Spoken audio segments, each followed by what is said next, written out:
Las últimas aspiradoras que salieron al mercado aspiran humo, aspiran ácaro, aspiran humedad. Dice mi hermano, mire, yo no tengo tiempo. Tiempo, no se preocupe porque tengo relojes de cadenita, relojes análogos, relojes digitales.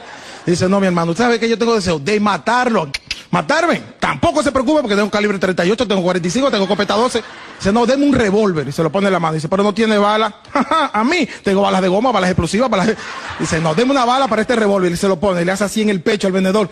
¡Tum! Y cae el vendedor así en el jardín y se levanta y dice, también tenemos chalecos antibalas, manga corta, manga larga.